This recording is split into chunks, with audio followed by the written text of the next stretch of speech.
thanks for inviting us. We generally are able to give a presentation most years, I think, at least somebody from our staff to the Small Farms Conference. So appreciate the invite here. Just a quick, as a quick start, I just want to introduce our agency to you. So we started in the Dust Bowl, and as anybody who remembers the history of that era, about 1932, there became quite consistent drought across the Great Plains. There's widespread crop failures and such, a lot of blowing wind. And even in 1934, that dust went all the way to the East Coast and buried Washington, D.C. in dust. And so there became quite a recognition that that there needed to be something done, some programs to try to help understand what the problem was and why we were having such massive erosion. And so Hugh Hammond Bennett was considered the father of soil conservation, and he had really taken an interest in this erosion problem and convinced Congress to start what was then called the Soil Conservation Service. And along with local conservation districts, they started to work with farmers and ranchers and tried to implement conservation stewardship practices on their private agricultural land to help solve this Dust Bowl issue. Well, since the 30s, our agency has become taken interest in more than just soil conservation, and now we cover conservation in a lot of broad terms. So today, NRCS is we provide technical and financial assistance to agricultural producers. We typically are able to provide some technical expertise on various conservation issues such as erosion, water quality, water quantity. And then after we've done some planning with participants and applicants, we have a competitive financial assistance program, a couple of programs to help implement those practices on the properties that we've worked with. We typically, we always, we use the 9 steps of planning process as we go through our planning, try to identify the problems, identify your objectives, what, some of this cost budget analysis or partial budget analysis, sometimes those kind of things. We do some inventory resources and then provide various alternatives. And then landowners will make decisions on what alternatives they would like to implement. That's kind of what is put in for the competitive ranking for NRCS funding. When that funding is approved, if it's approved, like I said, it is competitive. We implement the plan through through funding contracts.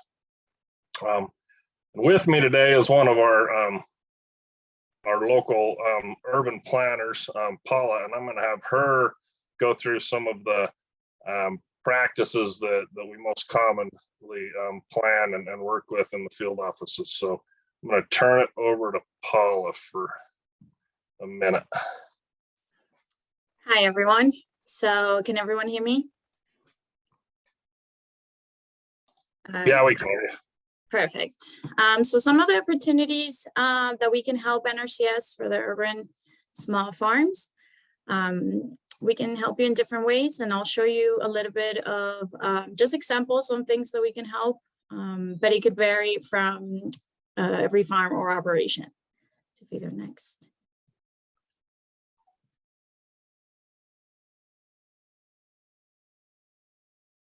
So soil health.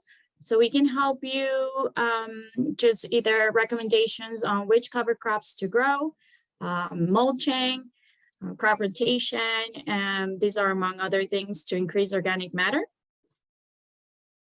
Next. Our big one is high tunnel. It's been the topic for a few topics now. And we can either help you financially with the high tunnel, or we can also recommend you any specific one or something that you're looking for. We can guide you through the process of choosing one. Next. Irrigation. We can also help you improve the irrigation by conserving the water. We do this by either switching from flood irrigation to a more efficient one. In this case would be micro irrigation. Next. We can also help with pest and weed management by planting either buffers for beneficial insects or pollinator habitat, or eradicating invasive species if you have any in your farm. And lastly, pasture management. We can provide you with a rotational grazing plan to maximize your pasture and utilize it more efficient. And as I mentioned before, these are some of the examples that we help you with, but it could vary from a farm to farm or operation. So the best way is just to reach out to us. At the end of the presentation, we have our contact information. So reach out to us and we'll figure out how to help you. So back to you, Travis.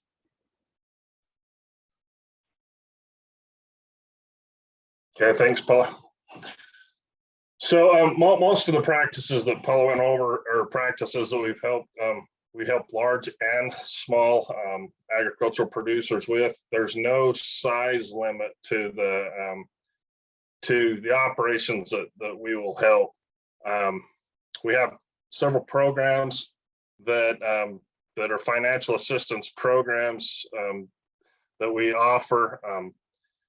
The first one's Environmental Quality Incentive Program. That's our largest program. NRCS receives, or NRCS Utah generally receive about $25 million a year to work with participants on that. Some of that is dedicated funding that our national office requires us to spend on things such as salinity prevention in the Colorado Basin and other things. But about 12 million of it is directed through local work groups.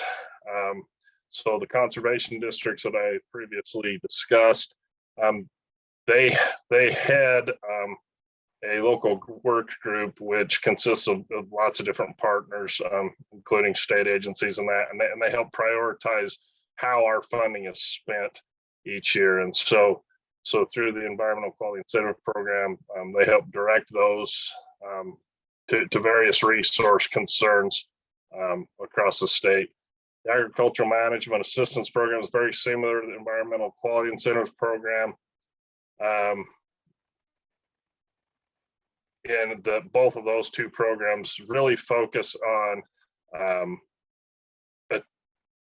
fixing or looking at resource concerns, assessing various alternatives and treatments to those, and then implementing those on the participants' land. Our Conservation Stewardship Program is a little different. That's a program that is really designed to help people kind of take that next step in their level of conservation. People that have, or operations that have been doing some good things, that have fixed a lot of their worst conservation issues like soil erosion. Maybe they've put in some sprinkling systems or other things. And this is a program that would help them take that next step. Like if we've went from flood to sprinkler per se, maybe with this program, they could go put water sensors in and just take that next step. A lot of soil health programs are done through the Conservation Stewardship Program, and it pays a payment to help implement practices, but then there's also a stewardship payment that's above and beyond that, based on the number of stewardship thresholds that are being met. So that's a good program for people who've really been intensively working on their operations and have got things pretty buttoned up, and it kind of is an incentive program to help them keep improving and provide incentives for that. And we do have a lot of urban farming operations that use the environmental incentive and the agricultural management incentive management assistance program for high tunnels. That's a real popular one for this, and then also drip systems, things like that. So how to approach NRCS for assistance is one, visit your local NRCS field office. There is a field office that covers every county. There's not always a field office in every county. Just along the Wasatch Front, just real quick, there's one in North Logan. There's an office in Tremont, an office in Ogden, an office in Provo, Twilla, and there's one in Colville. So just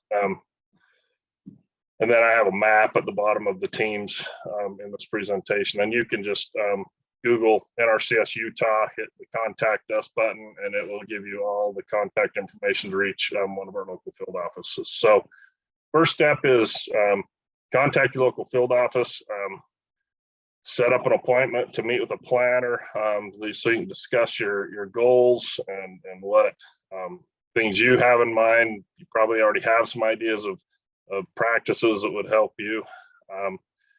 And then you'll complete an application for funding. As part of that application, there's some eligibility. And usually you work with FSA, the Farm Service Agency, and they're usually right across the hall from NRCS.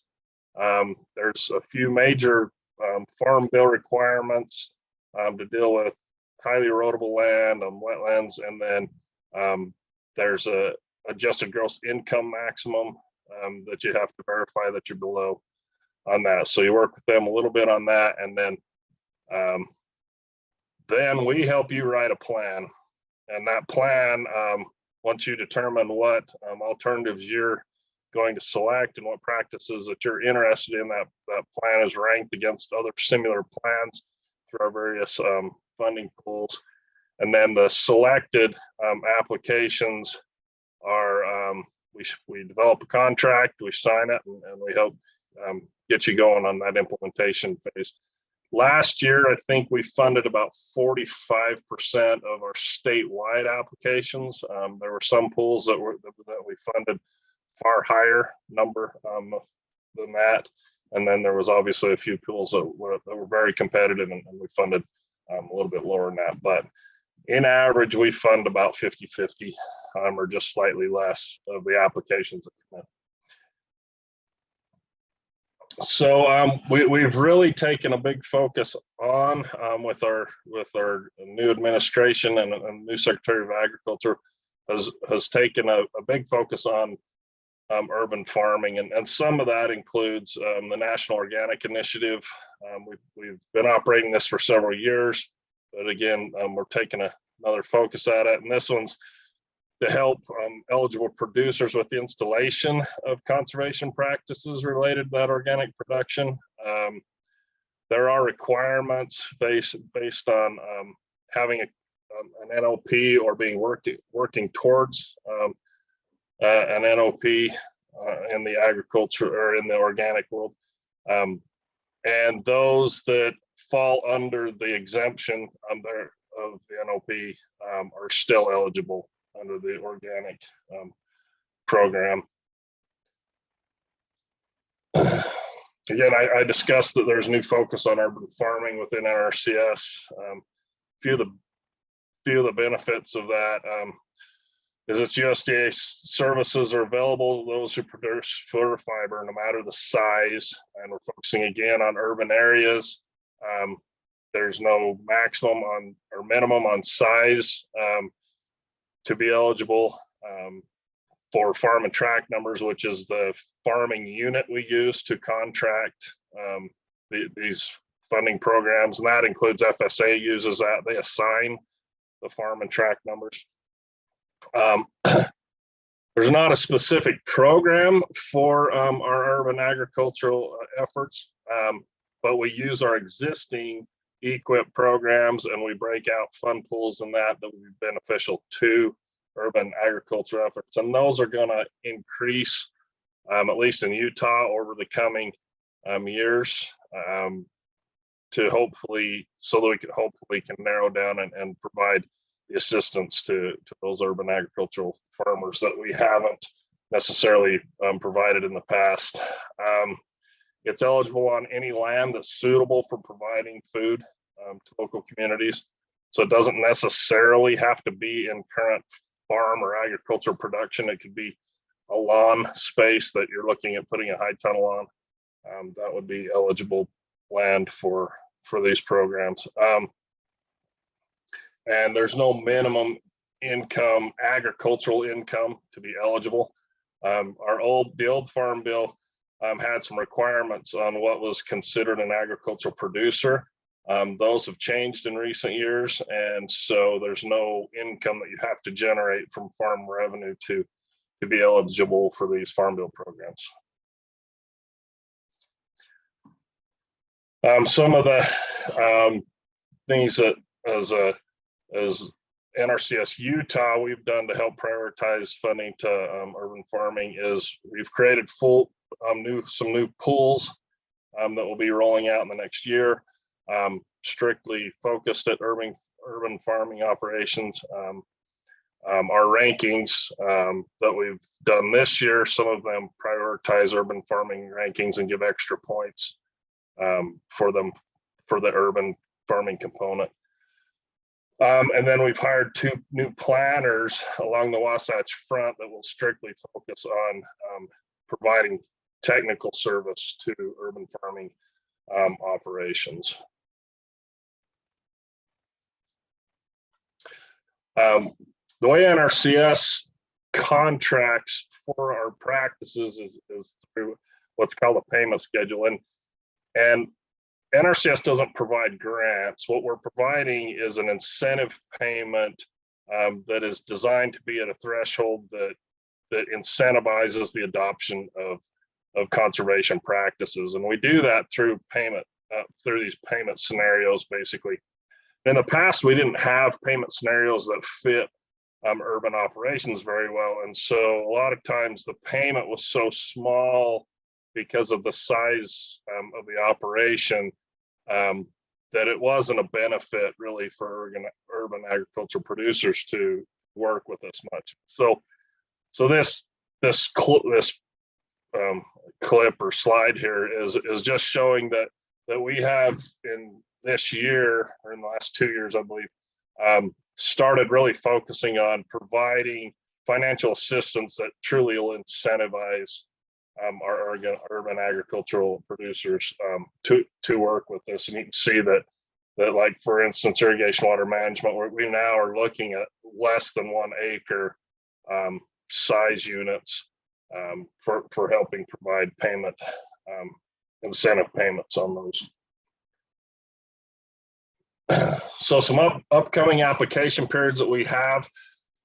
We take applications 12 months a year, all year long. What we do is we batch them annually and sometimes semi-annually to get a group of participants together, and then we rank those applications against each other, and then we fund the top ones. The ones that are not funded are deferred and are reconsidered in the next batching if the participant would like that. They can always pull their application, cancel application at any time, but if it's not funded, we roll it ahead and consider it in our next batching.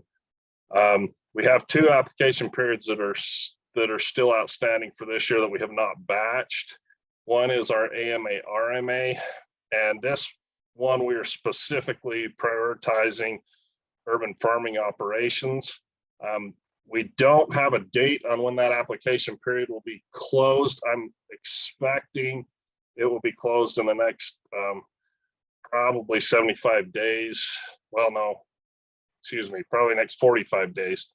On that, you can watch our website, or you can just go into a NRCS office now, or you can get online and fill out a application through farmers.gov,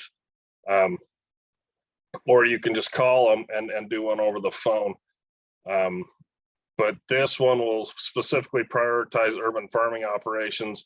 It'll look at things like plant health and productivity, which is the resource concern that we use for high tunnels, drip irrigation systems, those kind of things would all be available under this AMA, RMA funding pool. We haven't announced it yet because we haven't received the funds and from our national office, but they have told us they're coming. So we're not quite sure what size our allocation will be, but that is coming up.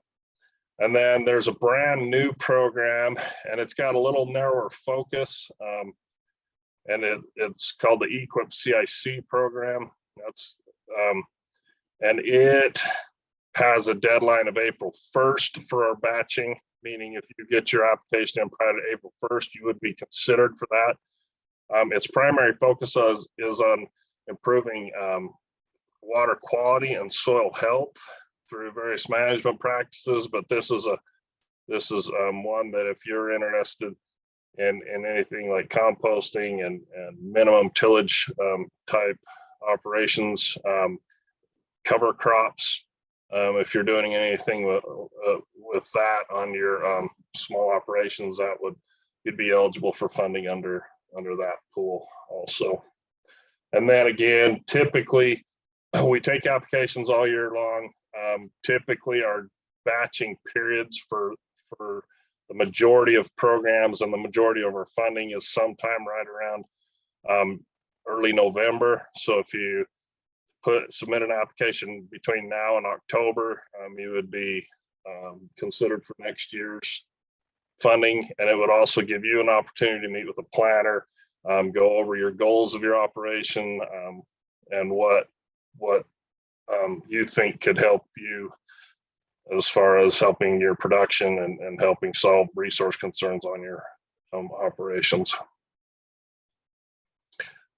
This is just a quick map of our teams. We're broken out into teams. Some teams have multiple offices, but you can take a look at this map. There's a hot link at the top to help get you in contact with local offices.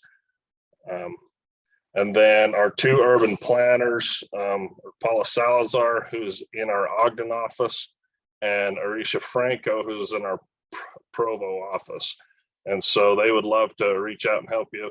We do have planners, obviously, in all of our other offices across the state, and they have access to both these planners and would have access to urban farming or these smaller operations, people that have those sets of skills also. So with that, looks like I have time for questions now, or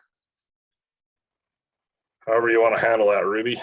Yeah, yes, there was just a couple of questions, and I think that you already answered these after they were typed, but one was previously they thought there was a 10-acre requirement for EQIP assistance, but it sounds like you said that there's no minimum acreage requirement for that.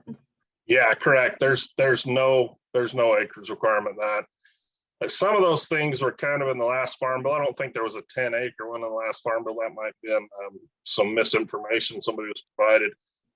But yeah, there's zero land size eligibility. We're actually prohibited in the farm bill from discriminating based on land or based on the operation size.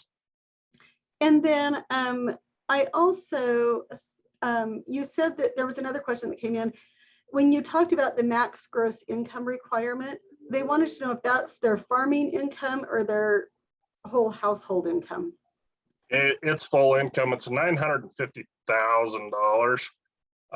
So it's pretty high. It's not typically a problem for most family farms and particularly small operations. But yeah, it's your total gross income. Okay. And then another question came in on the Q&A. How many programs can you apply for in 1 year? So you only have to apply for, you can apply for any and all of them. If like, for instance, you applied for our EQIP program, we have multiple funding pools and funding sources, and your application would be considered for all the eligible funding sources. So you may be ranked in 4 or 5 pools. For instance, we have a historically underserved pool, which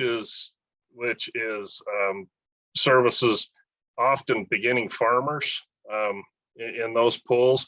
And so you may be ranked in a beginning farmer fund pool and like a cropland fund pool with a single application, but you do have to submit a different application for each of the programs. And it's probably best to just actually go and get started with meeting one of the urban farm, one of your representatives, and then they can kind of help you guide you through it. The first year, I would say the first year you apply for programs for any of the USDA agencies is the hardest, because there's different types of things that you have to get in place because there's various forms. None of them are really hard, but there's just a few of them. But once you're in the system, then it's a lot easier to do and kind of continue and do other programs as they come up. But the first time you're working with an agency, I wouldn't start, like if your period ends in November, I wouldn't start October 31st. And just, you know what I mean? It's not that it's going to take a lot of time, but I would just start on the process a little bit earlier, just to kind of make sure you know what you need to pull your information together. Correct. It's very beneficial. Once you have your eligibility paperwork in, the only one that has to be done annually is your adjusted gross income. That one has to be updated after October 1st annually. Other than that, once you're in the system, it's pretty easy just to stay in the system and continue to work with us, and work on various projects, whatever size those projects are. You can work on them. We have people that work with us for years and years and years. So, and then as you can see, there's a lot of nuances to individual situations and individual programs, which is why I thought this really lended itself to having that open Q&A period from 3:30 to 4. And so Travis and Paula will both be back here for that, and we'll give you the link for that just before you need to switch over. You just have to click on it and go. So thank you again, Travis and Paula. I forgot to launch the poll for Ryan's talk, so I'm going to go ahead and do that. Oh, and they are, just before you went, they said, do any of these programs apply for program help with netting protection for berry growing? Would that, Travis, before you go, would that apply? I'm going to launch the poll for Ryan's evaluation. So. Reread the question one more time.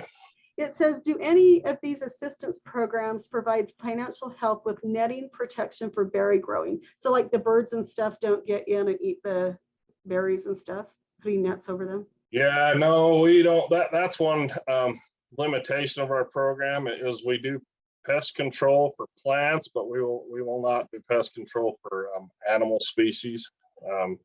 So yeah, that is one limitation of the program, is we wouldn't do something like that.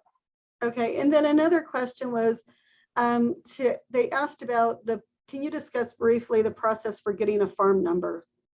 And they said that can be challenging for some urban farmers.